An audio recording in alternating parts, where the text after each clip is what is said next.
Hey you guys, welcome back to our channel, Everything with the Landors. And today we are introducing you guys to something new that we're going to be doing every week on our channel, and it is Financial Fridays. So today we are going to be talking about joint and separate accounts. Yeah. And which one you should do, which one is better. I mean, whenever I talk to friends about it or coworkers about it, everyone has different opinions.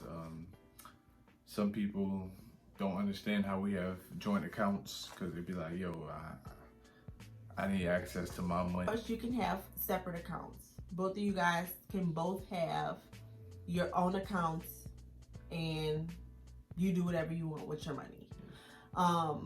Then the next option is you can have separate and joint accounts. And how this usually looks is you guys will have your own checking and savings, and then you will have a joint account or joint checking and savings, and that can be for bills. That joint checking account can be for bills. That saving account can be for whatever you guys are saving Just for. monthly expenses. And then the last option is to have joint accounts, and everything you have, every account you have, both of you guys' names are on that account. To the top 5 reasons I think, or what you should consider before getting a joint account with your partner. I think joint is the way to go. Obviously, we have joint accounts. From the beginning, before we was even married, we had joint accounts. But first thing that you and your partner should think about before getting a joint account is, do you trust each other? You both have to trust each other, and before you can do anything together, especially share your money together. And a lot of reasons why I hear why couples don't have a joint account is you never know what's gonna happen. Yeah, I mean, but even as far as finances, like, I don't know, it's weird because it's like if you don't trust each other, then number one, you probably shouldn't be married. But number two, I mean, yeah, I may not trust that certain small things about you, but at the end of the day, like, our finances is how we hold this household together. So if I don't trust you financially, then yeah, we don't need to have joint accounts. You really have to trust your partner, and you have to make sure that that person is right for you. When it goes to trust, it's like you have to know that this is the person that I'm supposed to be with. That also plays a part into, trust. And knowing that, or believing or foreseeing that it's going to last forever. If you already have doubt from the beginning, and it is no point, and you shouldn't be marrying that person, point blank, period. You shouldn't be marrying that person. So 1 is trust. 2,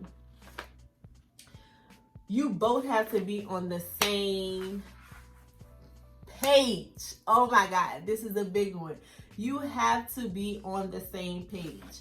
And this is where that talk before you get married is very important. Or just even if you have joint accounts, because not everyone that has joint accounts is married.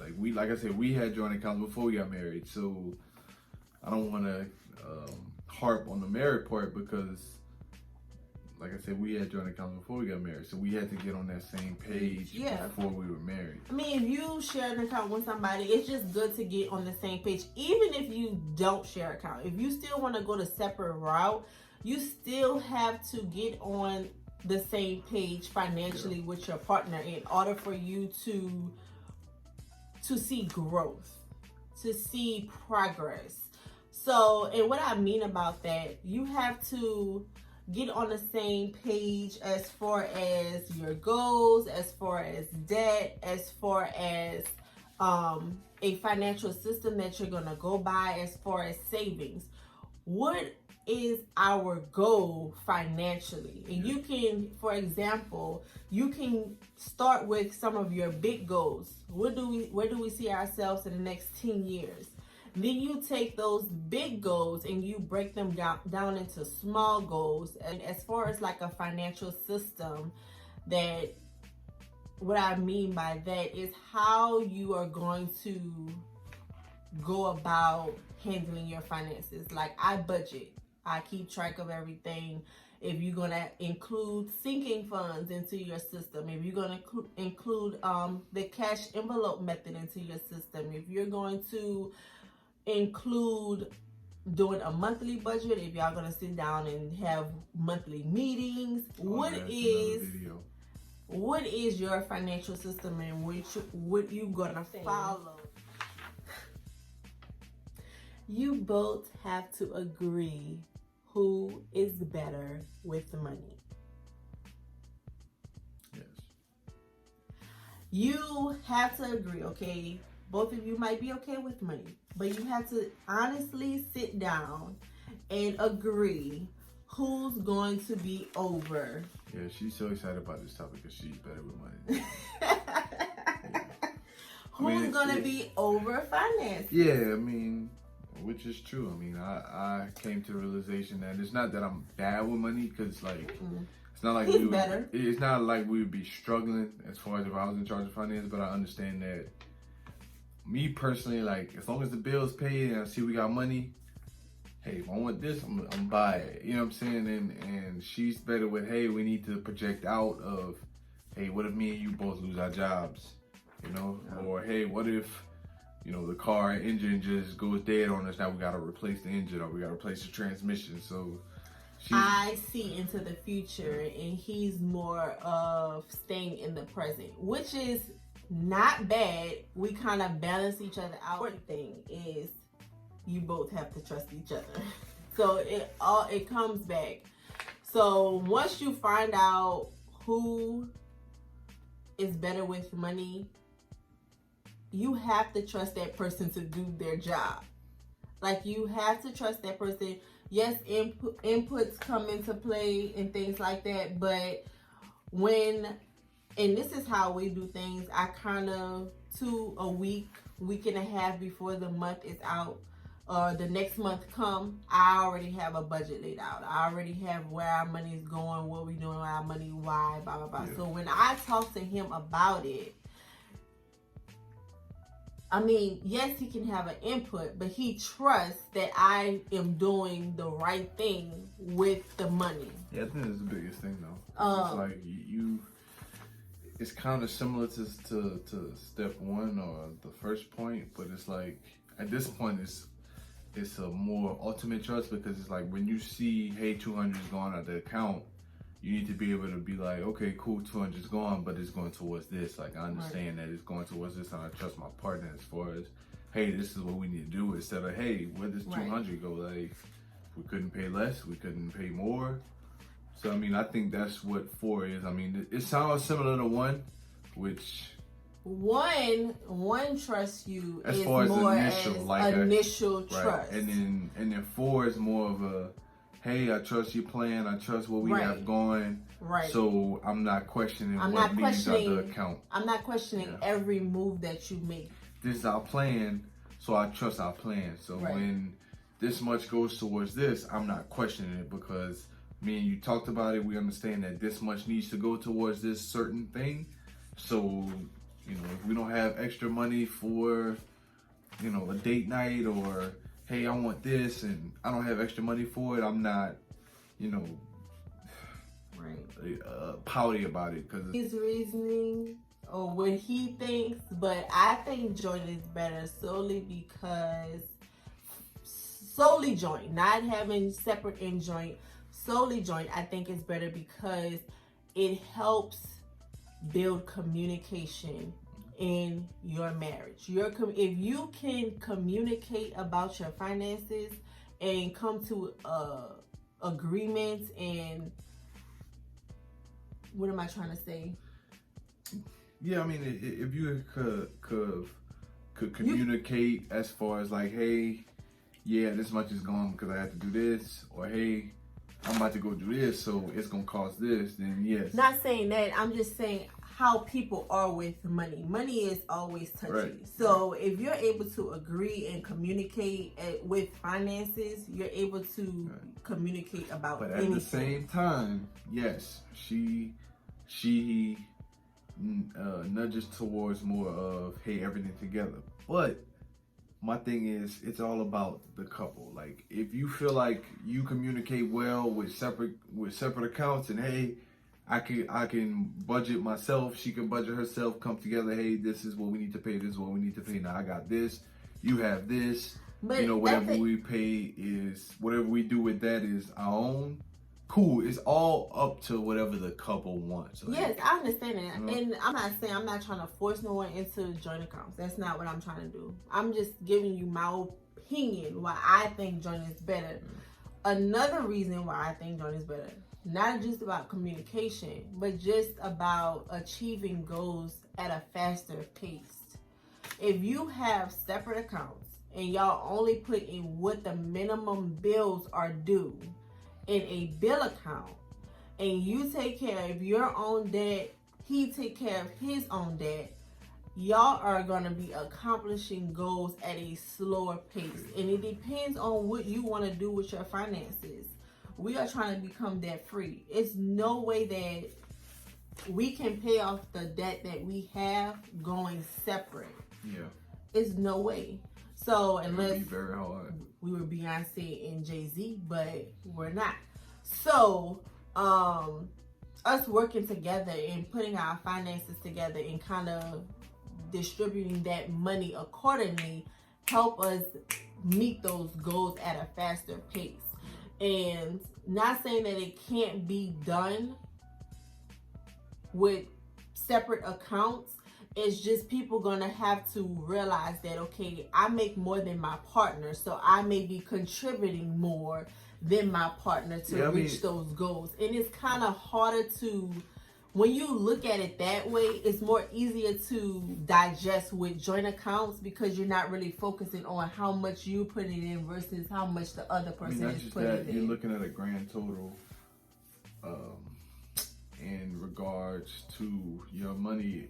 In other words, of a fraction. So it's like, hey, I may make 70% of our income to your 30, but if we put it together, now we got 100% income. Right. Whereas like I'm looking at 70, you looking at 30. So I may come to you and be like, hey, you need to put this much, I need to put this much, and you might be like, hey, that's too much. Like I only make this much. Right. And in my eyes, it's like, yeah, you only make that much, but this is the percentage, but you may not see it that way. Whereas if you put your money together, and I was like, okay, this is what we make total in the month together. Like, it's no separate. This is what we make. So it's like, once you come to a figure of, hey, we need to pay this much, it's no arguing of, yeah, but I'm going to have this little and you're going to have this much. It's like, nah, this is what we have together. Yeah, people do what they want in their relationships.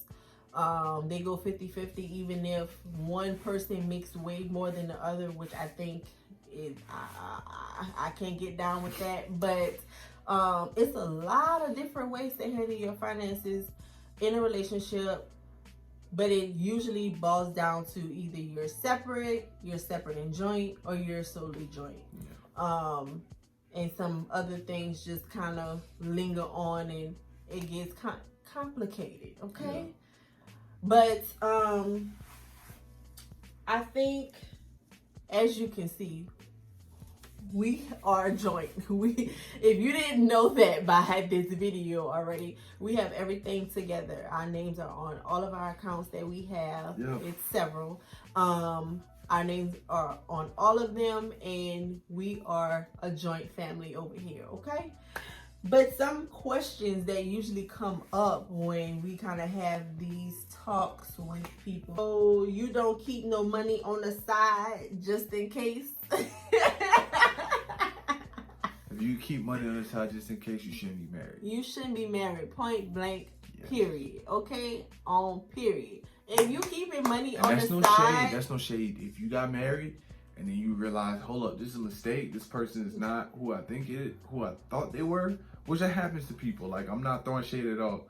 Like, if that happened, like, cool, do what you do, but like, If you're going into 100% like, yo, I love this person, this is how I want to spend the rest of my life, then you should have no money on the side, because at that point it's like, why would I, and that's just me personally, why would I take that chance and be like, listen, I want to be with you for the rest of my life, if I feel like, hey, I'm going to put some money on the side just in case it don't work. I'm not thinking just in case it don't work. I'm thinking, listen, we're going to work through whatever we got to work through to make this work. If you got money on the side, then you probably with the wrong person. But honestly, if I ever find out Deshae have a separate account or money on the side, I will honestly feel like he's cheating on me. Like, it would be equivalent to that. Like, I don't know how he feels. He'll be upset, because I remember I had like, he never used to look in the account like that. So I had like money or whatever, and the Regis account, she was keeping money. Oh my God. She was keeping money. I'm talking about, what had happened? It was like, we thought we were broke. And she's like, oh no, I got like $600 in this account. I'm like, $600? What you talking about? Yeah, I was moving that money out of that account because that was the only account that his name wasn't on. But I knew that I didn't want to bank with Regents anymore. So I was taking that money out and putting it in our account. I was like, oh, we not broke. We got $600. He was like, yeah. And he dragged that on for a little while. But I never had a separate account, okay? A getaway fund. Because if it was my getaway fund, he wouldn't have known about it, okay? Because he would be stashing thousands and thousands and thousands of dollars from their spouse. But my next question, do you like having joint accounts? I think we kind of expressed, well, I did. I like having a joint account. Yeah, so. What if somebody starts spending money on a big purchase? I don't think we have a problem with that. No. I think we kind of... Because usually our big purchases are talked about. We pretty much talk about all our big purchases that we... Which is, I guess, another pro of having a joint account is like, there's nothing you can do that will cause conflict, because you're gonna know regardless. Like, if I don't talk to her about a $1,200 purchase and she sees that, like, she's gonna be like, yo, what the hell? Same with me. Like, if she don't tell me, hey, I'm gonna buy this, and all of a sudden I open the account and I see $1,200 missing, first person I'm calling her, like, yo, what's going on? So I mean, it kind of almost forces you to communicate and be like, yo, I think we need this. You know, it's gonna cost this much, but this is how it will benefit us. And for us, it cuts down on unnecessary spending. Because we talk about it and then we sleep on it, and then we talk about it the next day, and then it's like, or even unnecessary arguments, like just talking to people like throughout the army and stuff like that, like people who've been married for years, they even say, like, as long as you're on the same page as far as finances, that'll cut down on a lot of arguments. Like, because trust me, if I would have went ahead and bought a $1,200 computer, she would have went ahead and bought a $1,200 computer, it'd have been an argument like, yo, like, what the like, you just went and bought a $1,200 computer without talking to me, like. Whereas when we have joint accounts and we have to talk about that before the purchase is made, because we know that I can't just go behind her back and buy this, even though I want it. She may not want it, but it's gonna show. So, it forces you to talk about stuff that where nothing is a misunderstanding, or, no one feels like, hey, this was done behind my back, because, hey, before this happens and you see I'm missing another account, because I know you're gonna see it, this is what I plan on doing, and this is why I'm gonna do it. So, And the last question that I have is, what if y'all get a divorce? Ain't no divorce. Ain't no divorce. If y'all get a divorce, I mean, it's just gonna have... You don't go into a marriage thinking you going to give a divorce. So you give it your all. You don't go into a job thinking you about to get fired. So you get that job your all. You don't go to school thinking you about to drop out. Facts. So you go to school giving it your all. Yeah. So that's with anything. You give it your all, and if it doesn't work, you're gonna handle it like you handle anything else. And hopefully you and your spouse can be mature adults and work on or figure it out without having to get lawyers involved and all of that and kind of settle it. But if lawyers have to get involved, lawyers have to get involved. But you have to think about it. Even if y'all have separate accounts, you can have everything separate. Once you're married, it's us just your spouse is entitled to a lot. So she can ask for, or he can ask for, whatever they want on those papers, and y'all can be going to court for a very long time if either party does not agree. So it can get messy either way. Either way, if you have separate accounts, joint accounts, or all of the in between. So you just have to pray, keep God first, and communicate, be on the same page, and stop thinking about if you get a divorce. That should be the last thing on your mind. If you're thinking that, you should have got married in the first place. Thank you. So that is pretty much it. I mean, we kind of said the biggest things to take away from this video is basically being on the same page with your finances, trusting your partner, and just meeting those goals and knocking those goals out. Yep. No matter if you have a separate account, a separate and a joint, we're not trying to force you to have either one. Just do what's best for you. Do it best for you and your marriage, relationship, whatever you're in. Yep. So I think we're going to end this Financial Friday. Anything else you want to say? Well, I have something to say. I will be running these Financial Fridays, so y'all stay tuned. But for right now, I want you to like this video. I want you to go ahead and subscribe to our channel, Everything with the Landos. And don't forget to turn on that notification bell so you could get updates on all of our new videos. Yep. So, with that being said, I think we're going to check on out of here. Peace.